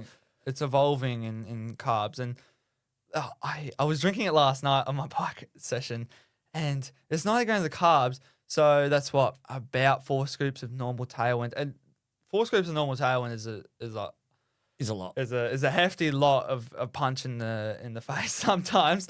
But the high carb, it's magic. It's like a 2 scoop kind of taste, and I love it. And yeah, I find that the Tailwind. I've had that high carb as well, and it was great. You've had a ginger. You like? Yeah, I like the ginger lime. Do you like the little kick in the throat with when you're having a the little ginger bit of lime stuff's It really nice. genuinely gives you a kick in the throat like you're having ginger tea. Yep. All right. So for gear of the Accessory. year, for our accessory. So I had my T8 ice bandana. So in the past, I'd used a buff and tried to put ice in it and kind of tried. Your mum made a nice little bandana for me.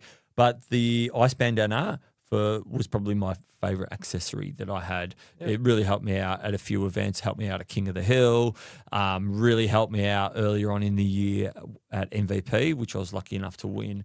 So, so you just pop your ice in there and it just melts away and you're essentially like a evaporative cooler. Yeah, I'd be interested to try other ice bandanas as well that I know have shown to be pretty good performance as well. What did you have for My accessory? accessories is a significant item. What is a significant item? So like you have a little rock. I think that's a really important to have on you when you're running. Almost if you're losing yourself and your why, you can think back to a rock, or maybe it might even be a photo or a piece of jewelry. Oh, so like a memento almost. Yeah. Of something that will motivate. I like that accessory. I didn't think of that. That's really, really, no, I do. I really like that as an accessory. Yeah. Because I do have them. Your sister gave me like a little rock. Yeah, I know. Yeah, that's what I was thinking about. Damn it. Like a I bracelet. didn't think of that one. Yeah. Bracelet. Yeah. Yeah. Photo or something like that. Yeah. Yeah. Okay. So yeah. Okay. I like that one. All right. Clothing. Your one best bit of clothing for the year. What was yours? It was. I don't want to disrespect all the clothes that have got me through the year, but the Lululemon tops you can't go past. Yeah. They really topped it over everything once, even wearing them once at Last Legends. So Lululemon, get on. You did win. Yeah, you did win with them with that top It's on. not too. even that. They're just great tops. Comfy? Super light. You don't even feel like there's anything on you. Yeah. For me, my number one clothing accessory, I can't go past my T8 shorts. Yeah, of course. I haven't used the naked belts yet, which I think this year I could have had that as well. The naked belts to try Yeah, out. I'll definitely. But the T8 shorts, they're fantastic. Phone goes in. Your bottle can go in the front, phone in the back, all your extra little bits around the place. You usually look like you've got a big tire around you. But yeah, I found that they were fantastic. The T8 shorts. So yeah. What next? We have the Race Essential. So for a Race Essential item for me was my Backyard Ultra app on my watch. This is probably for backyard. Yeah, this is more a little bit. It is pretty specific for Backyard Ultra, but it makes a big difference for me because I do a lot of last one standing events. And and it's an app that tells you how much time you've got left, how much time you've got to rest, what kind of pace you have to be doing to finish off the loop in time and things like that. So I don't know whether you can still get that app or not. So I do keep it on my watch. But yeah, that was a Race Essential for me. Race Essential for me, Gooch Goo. Yeah? Obviously Body Glide, any kind of lubricant, keep them safe. Just keep them Keep safe. yourself safe. Yeah. Yeah. All right. I could even argue in training that's also got a lot of issues in training with that. But yeah, keep those areas safe. You do not want to. Yeah, definitely put some lube on because you do not want the issues that you get with that. Yep. So for me, next was a training essential, and that was I put like often you'll find you'll go into a training session and you may not apply like you just mentioned about the Gooch Screw or Body Glide or whatever you use. We recommend Gooch Screw after we had an amazing experience with it at the all new review. But things that you often neglect during training are things that you won't ever neglect during a race. But some of your training sessions can be a little bit longer and they can almost simulate a race day situation. So for me, taping your nipples is a big one because that really hurts. No, I've never experienced it, so it hurts if it's wet or if you're sweating a lot. The rubbing sensation, yeah, it's not nice. I think all those times where you're either chafing or rubbing or any of those kinds of things, you've always got to take care of yourself in that regard, whether it be a race or a training session. 100%. Carbs for me. Yep. Carbs during training. Train with your carbs. Your gut training. Carbs mean so many things. You get the energy from them. It's the number one source that we look for. Our body looks for energy. You need the carbs. Yep, 100%. And I think a lot of people, what they don't realize is that when they're training or racing, more so training, is that towards the end of a session, they may feel like they're exhausted, they're fatigued, and sometimes it can actually be the fact that you're not taking on carbs. That's right.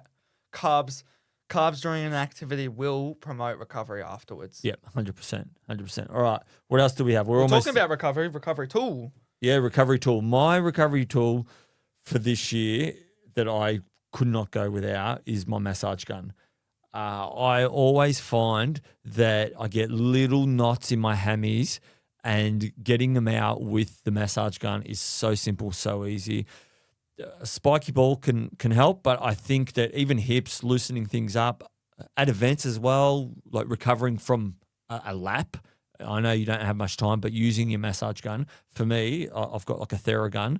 It's fantastic, and it's probably the first thing that I pack in terms of things for recovery. And invest the money in a good one, please. Yeah, invest the money in a good one. You'll find that I've had cheaper ones. I've bought like $80 ones before, and it feels like they just kind of bounce off your skin and off your muscle. Whereas a Theragun, you almost feel like it gives you that deep massage, which is what you need to get into some of those niggles and some of those tight spots. Yep. For me, it was the pneumatic compression pants. I love them. Yep. But maybe not so much for the actual benefits it might give you, more so placebo. You reckon placebo? I think there's a lot of placebo behind it because they obviously say it's just like an ice bath. I don't know how, because it feels way better than an ice bath. Yeah, I think the pneumatic pants. The compression actually, gets all the blood flow going to there. So obviously, yes, it's like an ice bath, but I think there are some aspects of placebo. And I think that's what Killian talks about a lot. A lot of these things could play into placebo. Yeah. But I mean, if you think that it's working and then it's working, then essentially it can't be bad. Placebo, where the main recovery things are obviously the sleep, the nutrition, the good food, get good food in, all those kinds of things. These techie things are probably not the big percenters, and we have a percenters episode. A while back now. Yeah, a while back there. That was right in the beginning. I think it was that 4th or 5th episode. Yeah. I think with those pneumatic pants too, the compression pants that you're talking about, is that it blows the air in down the bottom where your feet are, and then slowly, so it almost pushes all that blood flow to where it gets filtered and stuff like that. Obviously, if you've had a hard session. So I think that's how they work. So new discovery for the year. This year discovered the arm sleeves with the ice. It's not a new discovery in terms of mankind, going to Mars, but for me they were a game changer, and mine were just cheap Amazon ones. But I did notice that Phil Gore was using them. I found a few other people using arm sleeves as well on warm days, and I thought, why would I want to put more layers on? But now I can kind of understand. You protect your skin, and being able to tuck the ice in at the top of it, and again, using it as like an evaporative cooler, really helped me. King of the Hill, it was magic. It was a game changer. New discovery for me was the Zwift Ride Wahoo Kicker Core 2. That's amazing. That's a mouthful.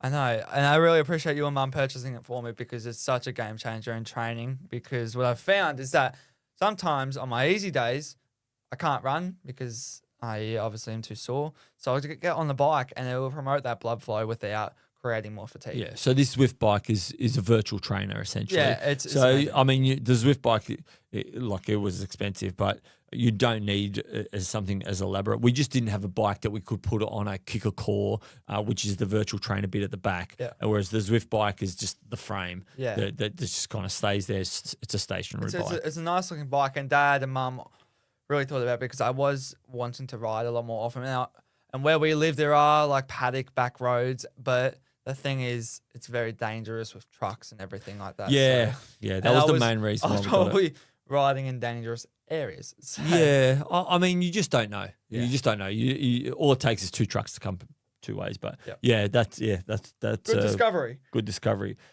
What All we right, don't need so more of. we got two more. We got two more to get through. So what I don't need any more of, and that is fractal hats. I have got. We were scarce before. We were scarce. I remember looking through the washing and to try and find my search for her hat almost every second day, but now I have found that I've got a hanging rack and I reckon got 12 or 13 different fractal hats. We've got a lot of Better by Next Week ones too. But we also got a lot of Better by Next Week So ones. contact us if you really want to purchase it. Yeah, if you want to purchase one, we're selling those guys. Just flick us a message. But yeah, I don't need any more fractal hats. What do you need? Oh, I probably don't need any more shoes either. Or toe socks. Mine was toe socks. Was it? We don't need any more toe socks. Don't we? Are you sure? No, we have a lot of toe socks. Oh, that must be all in your bloody bedroom. Unless we're running out in terms of whether or not they're getting holes in them, but we don't need any more toe socks. right. We have more toe socks than normal socks. Okay, no worries. That sounds so. No more toe socks, no more hats. Do All it. right, last one. Yep. A gear that you would like to try in 2026. What I'm keen to try. So I mentioned the naked belt. I actually am. I might even. I wish I could change my answer, but I won't. Yeah. Because hopefully you mentioned naked belt. I don't. I think I was going to mention it, but that's I think I'm keen to try the naked belt with other shorts if I'm not wearing my TA shorts. But I want to try the East Peak ice bandana. I had that too, but it wasn't mine. Yeah, I wanted to try it. Looking at their website, it doesn't look like it bounces around Yeah, at they've all. really made it well. And I really do like the T8 one that I've got, but essentially that's just a bit of material with some buttons. This looks like it's the material, and you've got a zipper, and it looks like it's easy to put ice in there, and it looks like it doesn't bounce whatsoever. But I'm also keen to see what kind of material it's made out of. It looks very well thought out in the way the ice melts as well around you. Yeah. Whereas, like we said, the T8 is good for now for what we're doing, but if we want to look into something more deeper, then the East Peak ice bandana would be where it's at. For me, nose strips. Nose strips. Yeah. Oh, like open up your nasal breathing. I've actually recently tried to. So Dad bought me a book on breathe. I haven't actually for Christmas. It's breath. I think it's called actually, and I haven't read it yet, but it looks really interesting. And I'm actually starting to look into more breathing techniques. I know we had a question the other week about it, but maybe not so much breathing techniques, but just how to open myself up a lot more. And I feel like I'm actually quite blocked up in my nasal area, the nose area, and I'm trying to clear it all out and get the proper breathing. So I'm actually trying to breathe in my nose a little bit more. And even throughout runs, I haven't tried breathing through my nose, but the nose strips might help. Yeah, I think that they will. I wouldn't mind trying them either. Yeah, I know people sleep with them on and things like that. So, and the benefits of nasal breathing, they've written about them everywhere, and it's a huge thing. So I'd be keen to try that as well and hear how you go at it. So that was our gear of the year. Yep. I know there was a fair few things there, but a lot of those things are things that really, really helped us during the year and allowed us to have the performances that we did. Yep. So how about we give away a couple Lululemon packs? We've got a couple Lululemon packs to give away. There's water bottles, hats, and a waist belt as well.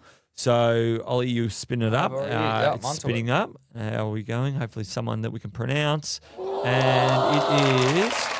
Tall Joel! Yeah, we know him too. Yeah, we know him as well. Oh, that's awesome. Congratulations, Tall Joel. That's so cool. It's cool that we have this power. We have this power to spin the wheel. Yes, we do. We don't have the power to pick the people, but we get the power to spin. All right, so the second Lululemon pack that we've got to give away is to Daniel Harapa. Oh, easy ones. Easy ones to pronounce. There we go. Congratulations, Daniel. We'll be in contact as well. Well done. Well done. Well done. Thank you as well for everyone who commented. We appreciate it. Yeah, 'cause it we helps us out, we really appreciate everyone that joined the giveaway and shared and liked, subscribed, and everything else as well. So it's been awesome throughout the whole year as well. Yeah. So, all right, our next thing that we wanted to chat about is our A race for 2026. You got a couple. I've got a couple. I've got more of a 10 days. So Yeah, well, maybe we won't. I'll give it a little bit. No, I will. A teaser. Give a you teaser reckon? because well, we'll dedicate an episode to this. I think. We'll dedicate an episode of how I'm going to make this happen.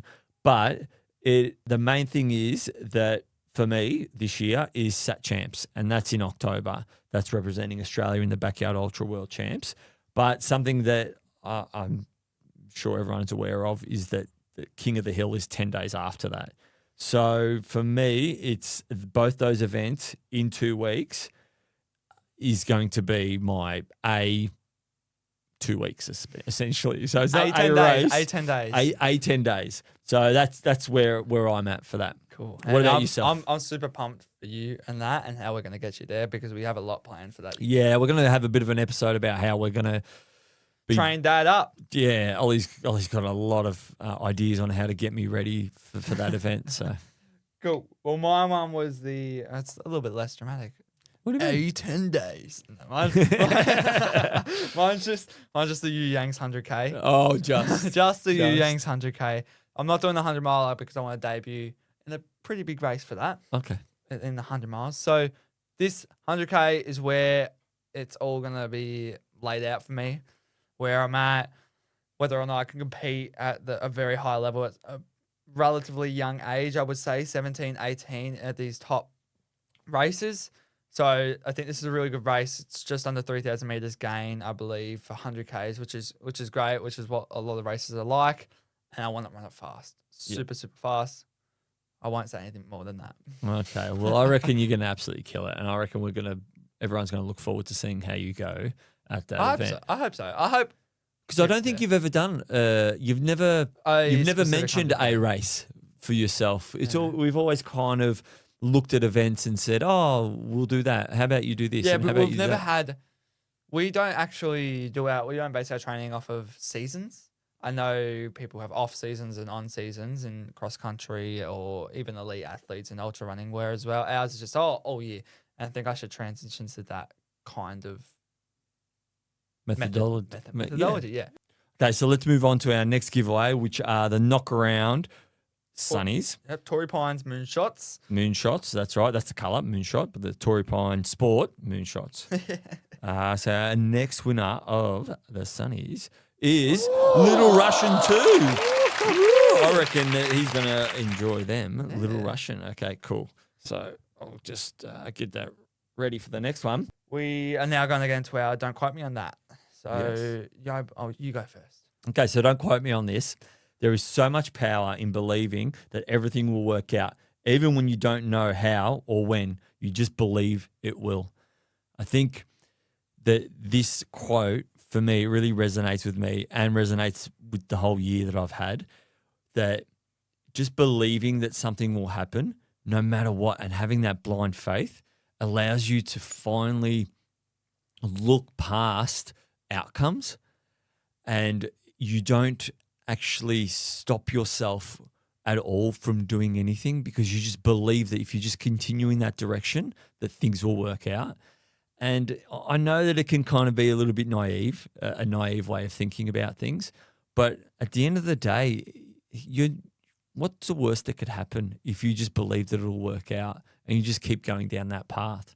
So for me, it's all about having blind faith and just believing in the process and understanding, and we mention it a lot on the podcast, that everything happens for a reason. So that's my don't We quote sound me on like a that. broken record. Do what? Everything happens with. Oh, thanks, No, mate. not you. Yeah, I both know. of us. We do, yeah. Well, you've got to believe it. If you don't believe that something's going to happen, then You you have might no as well. chance. Well, you've got no chance. That's right. You've got absolutely no chance if you don't believe it all. Okay, so don't quote me on this. The only thing predictable about life is its unpredictability. That's a really cool way to wrap up our quotes for the year, because that's almost the identical thing that you said to me before our first podcast. I remember I was sitting here. It actually came up on. I was looking through the files that we were doing from our podcast, and I double clicked on our first episode, and I had the raw version without the titles, and that was the one thing. And I was saying to you, "Oh, I'm so nervous." You're like, "Why are you so nervous?" I'm like, "I just want it to be perfect." And you pretty much said to me, "Well, there's perfection in imperfection, isn't it?" Yeah. So Yeah, by wanting to make everything perfect, it's imperfect as well. yeah. Yeah. So your life is a journey. It can take you on many paths, and it's so unpredictable, but that's the beautiful thing about it, because you can take you in so many directions and everything will be good and happy in the end. Really? Is that you just believe in it? Yep. Oh, well, that's a nice way You to just work in trust the both. process. Just trust the process. You just, we just believe in both You of our. you just think everything happens for a reason.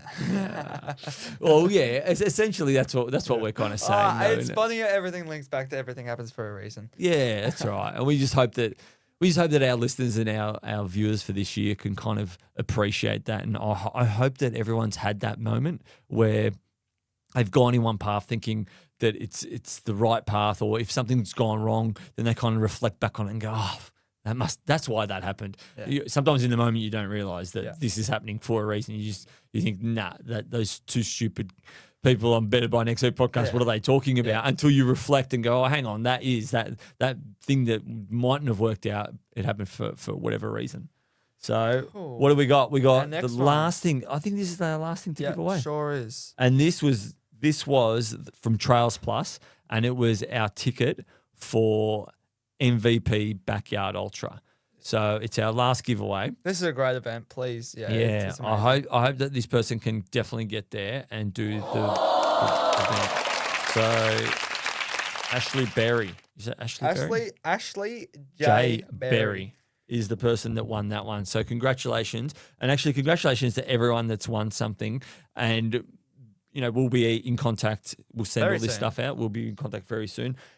We really hope that, and you're going to, everyone took something away from this experience of All New Review. Yeah, 100%. It was it was a lot of things that we had to kind of organise and get going and stuff like that. But we do really appreciate everyone that entered the competitions and shared everything, because without you, we wouldn't been able to, organise all this. So thank you so very much.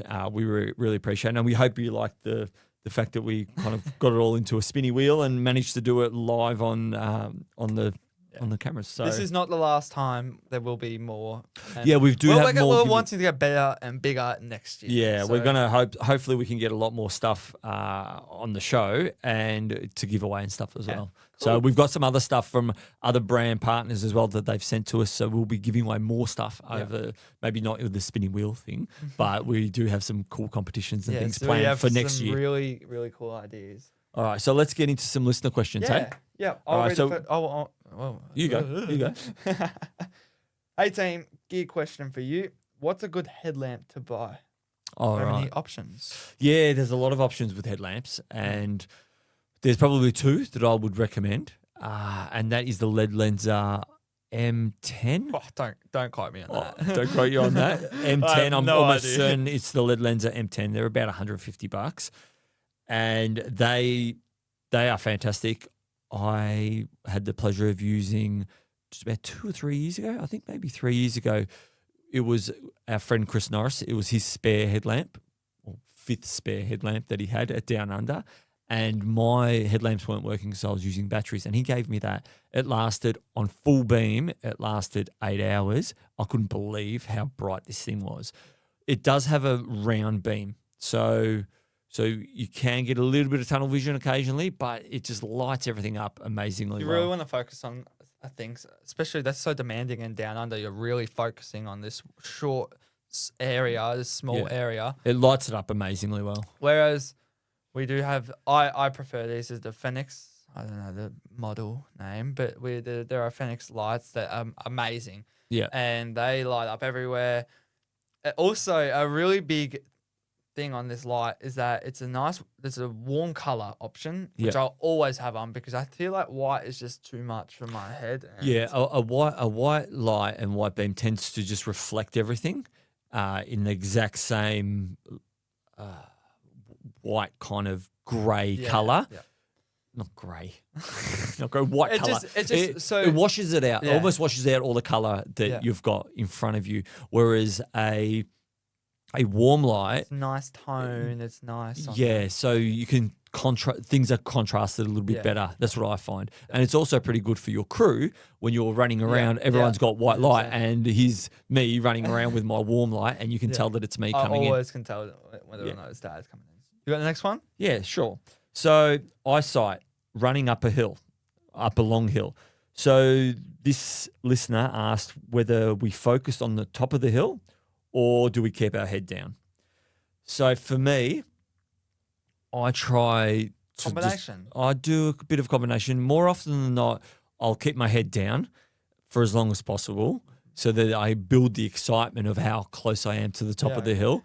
So when I feel like I've been going for a really, really long time, I'll look up and then I'm kind of satisfied that I'm almost at the top of the hill.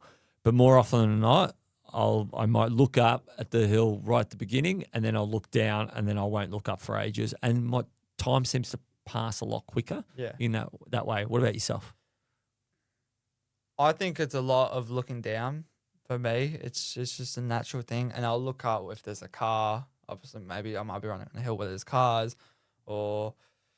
Yeah, I'll glance up just to see how close I am every once so often. But majority of the time, it is looking down because I'm looking for the feet placement. I'm looking for my line to get up. Yeah, it's a real mental thing. I find it's what motivates you to get up there faster. So there might be even two types of people: the ones that will look up the hill all the way and goggins it, or the people like me where I'll look down and say to myself, or I'll just keep looking down and pray that this hill's over shortly. Yeah, so it's a combination of both. Whatever you really feel like. But they're the reasons why I look down so that I kind of get through the hill fast. It feels faster to me. Yeah. At night, it's not so daunting. Doing hills at night is the best because you can't see anything. Yeah. And you can't really tell how long time passes either. Yeah. So next one I had, at a backyard ultra, do you start your watch at the end of each yard or let it roll?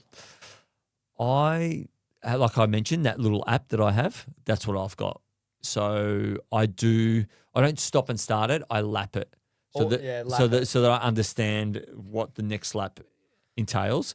I'd love to just leave it, but at the end of the day, when you save that activity, it all comes up as one big thing anyway. Yeah. So you don't necessarily have to stop and start it. I wouldn't start it. I always lap it. So you lap it when you finish the lap, have your rest, and then lap it at the start of the lap. Yeah.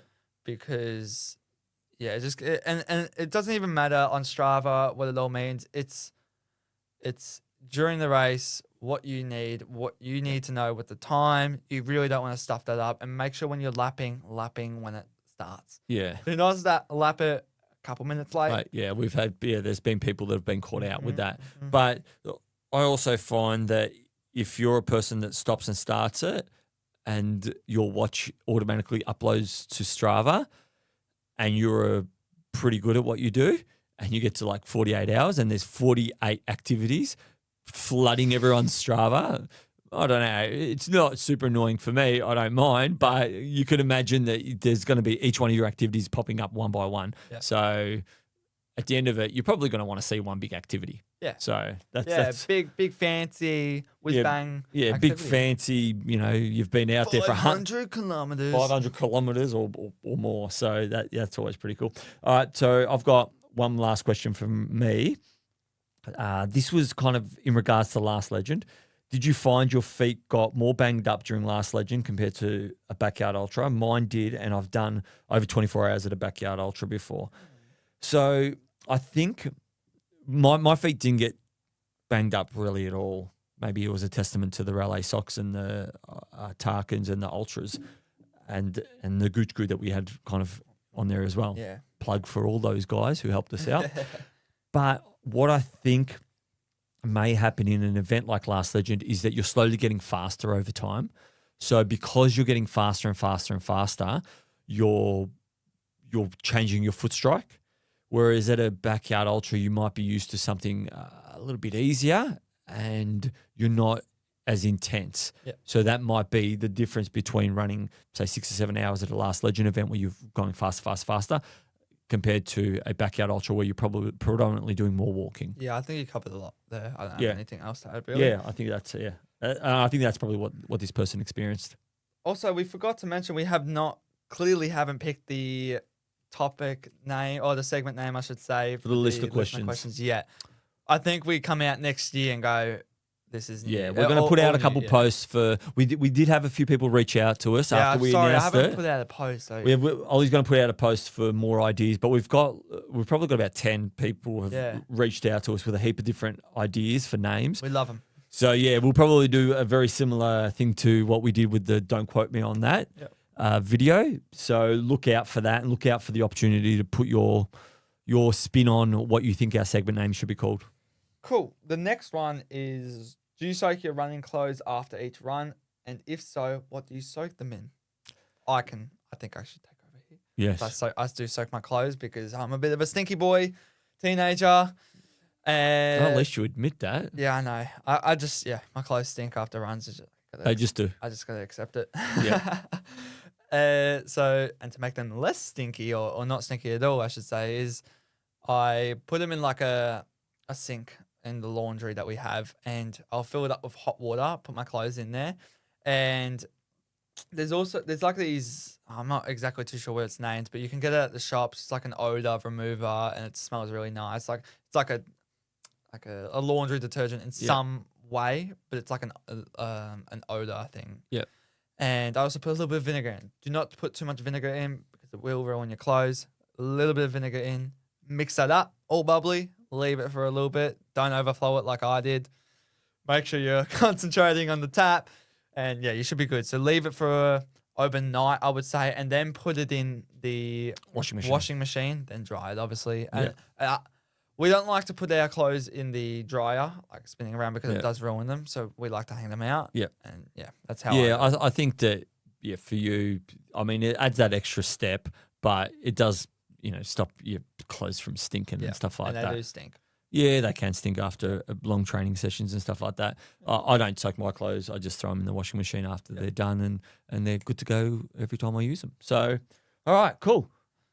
Dad and I have got together. We're going to do the Better by Next Week challenge differently. So we got together to share a little bit what we want people to do, and it's going to be Better by Next Year. Yeah. Not Better by Next Week week challenge. It'll be Better by Next Week. Next Year challenge. So what we want is we want people to go to like a local nursery, Bunnings, whatever. Mitre 10, whatever it is. And buy a plant, a seed, whatever. And we want you to plant it. And you want to go into the... So you plant this seed, and we want you to... You don't have to take a photo every time, but watch this thing grow wherever it is, look after it, make it grow.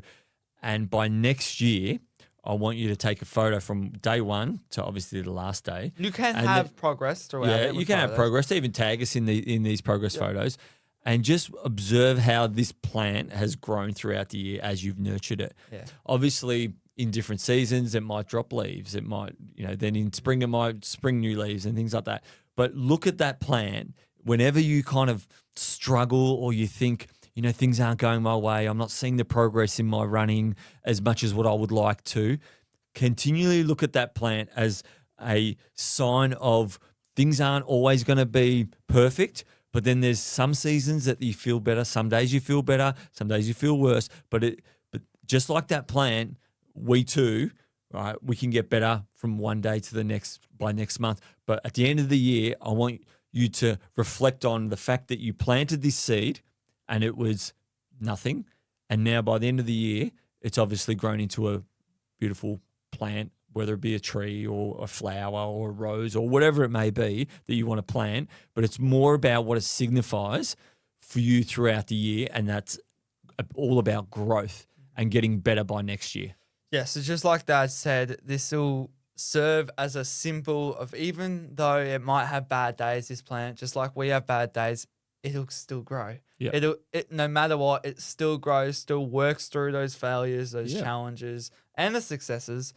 And also, we like to keep you accountable as well to consistency. Consistently watering the plant, giving it good sun, not letting it die, Fertilizing it. everything. Just We like want you to- us, yeah. just like what we need. The nutrients, the sleep, everything that we need. Yeah. All right. Cool. So let's finish up the episode. We actually forgot to say let's bring this one across the finish line. Let's bring this one across Just the finish line. and just finish. Yeah. All right. So thank you everyone for listening this year. It's been an amazing year. We've made a heap of progress. We feel like we've gotten better each week. Hopefully. Hopefully, hopefully you've learned something and allowed what we've kind of shared has allowed you to become better by next week as well.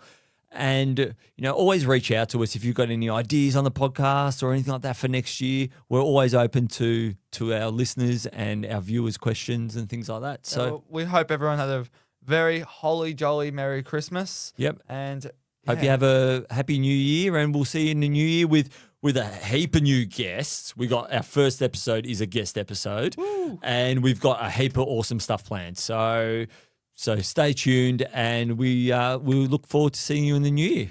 See you later. See ya.